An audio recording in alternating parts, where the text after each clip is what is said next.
The last couple of years has been tough. I was on top of the world after my win over former world champion Stanislav Kashtanov. Injured myself in the lead up to the Zilly fight. Pushed on with the Zilly fight because I honestly thought I was going to bash that guy. I went too far. I should have listened to Dad, should have listened to my team, should have lent on them and maybe postponed that fight until I was good to go. But look, I still to this day think I got that decision. I know I just sound like every fighter who lost a close fight, but I still think I got that decision. But hey, hopefully with no limit we can run it back. But look, I'm not a huge believer in everything happens for a reason, but it kind of feels like that with this. I think like things happen because you go out there and you do it. But I was the one who made the decision to fight. I pushed on and I did everything wrong. But I wouldn't have the opportunities I've got now. Like I'm so happy to be signed with no limit. Man, it feels so good to be back. Man, I'm down like 30 kilos now. I had some fun through COVID. Although I don't think you're meant to have fun, but I certainly did. The hunger for boxing wasn't quite there because I felt I'd been done a little bit dirty after the Zilly loss. With COVID and with my contract being up, I didn't know if I was going to come back because I can rest my hat on what I've achieved. Like I'd been out of boxing for almost 4 years when I come back and I got to number 8 in the world and I've beaten a few world rated fighters. I'm happy, it's not bad for a fat kid from Rye. I didn't know whether I was going to come back and then this opportunity was presented. Feels good to be back and I just hope I remember how to do it. I've sacrificed a lot for boxing and it's not just that I've sacrificed too. My wife sacrifices, my daughter sacrifices. But look, I don't want my daughter to miss out on kinder gym. I don't want her to miss out on swimming lessons. I don't want her to miss out on anything at all. Like, I just want her to have everything. So I'm working my ass off and training my ass off. I'm training around work to provide for my family. Before the sun's up, I'm in the gym. After the sun goes down, I'm in the gym again, I'm grinding. There's days I don't see my daughter and that sucks, man. But you gotta do what you gotta do and we just gotta get past Mark Lucas. I'm doing this because I think I've still got a lot to offer in boxing. So I've never spoken a word to Mark Lucas. That last press conference was all just a true story, I just plain old made up. Ben Damon is my worst friend. I love the guy, he does so much of boxing, he's done heaps for me. That guy's a piece of shit. but I love him, man. Like right before we're about to start the press conference, I was actually nervous, man, being in front of the cameras, because No Limit, they do it on it's a big stage, man. Like the lights, cameras, action. What he did before that presser was great. 30 seconds to go, everyone. I'm gonna start with George and I'll throw to that chubby down the front. And I just says that. And as soon as he said that, I was just like, all right, game's on, Damon, you piece of shit. Like, but man, all the nerves, because next to me, I'm looking at Chanel Dargan, her foot's just going a million miles an hour next to me. But as soon as Benny said that, I'm just like, fuck yeah, good work, Benny, here we go. Like, nerves just disappeared. It just felt so good to be back. Not only am I fighting on No Limit Super Saturday, but then I'll be in the broadcast for the Fox Sports show as well for Super Saturday. So I'm fighting, then I have a little bit of a rest. Know an old J-stitch, get my face sewn back together. And then I'll be in commentary after that. I really enjoy that side of things. I'm such a fan of this sport. Like, I love boxing, man. I'm a fan of the sport from grassroots to the pinnacle. Like, I love it. So you get to call fights, you've got the best seat in the house, and I'll be in co-commentary with Corbin Middlemass.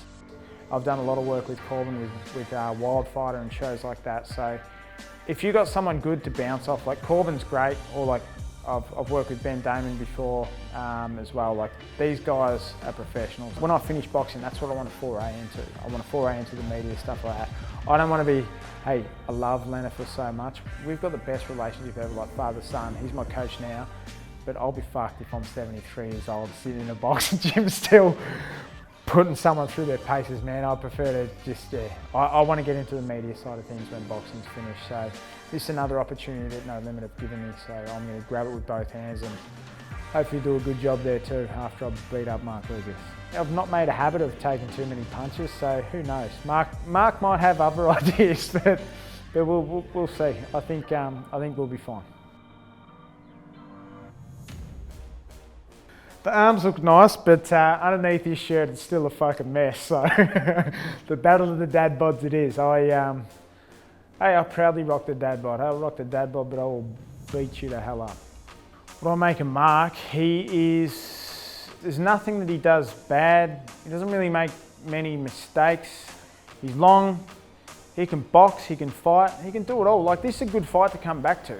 Like, the dumb thing would be for me to fight a 40-year-old Fijian former featherweight at cruiserweight. Hey, Bilal. What's up, brother? Look, all jokes aside and hanging shit on my mate Billy, this is a good fight to come back to. Mark too, like, this is probably the biggest fight of his career too. Like, even though Hardman's red hot in that, this will be validation for him. Like, he's never been scared to step up and take real fights, which I've got so much respect for Mark Lucas for that. To fight Hardman, and then off the back of Hardman, welcoming me back. If he thinks he's going to get an easier fight with me, he's in for a rude awakening. I'm not thinking about Mark Lucas like that at all. He's going to come prepared to fight, and I think I'm a big scalp for Mark. I expect he's going to come prepared, man. I didn't want 6 rounds. Like, we're only fighting 6 rounds, so it's going to be a high-pace action fight. Like, there's no two ways about it. Like, I can't sleep on Mark Lucas. Like, he'll be ready. So this is what I needed. Like, this is what you need to get yourself ready for these fights, man. Like, this gets me up in the morning thinking Mark Lucas is coming to Newcastle and he's going to make me look like a prick in front of everyone. And then I've got to do commentary after that, after I get a whooping off Mark Lucas.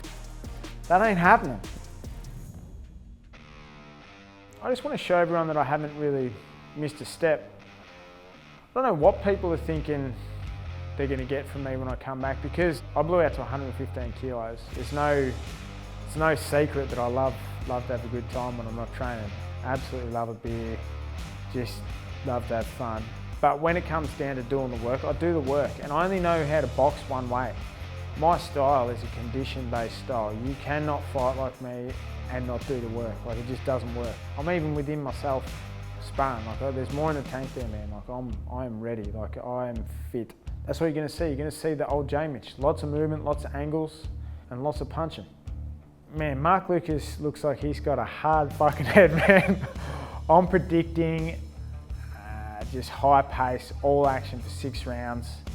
It's not going to be easy, and that's what's got me up for this fight, man. Like, he's going to come to fight, and so am I, man. Like, that's what I'm predicting. But I think people sleep on me a bit and they think, oh, he's not a big puncher.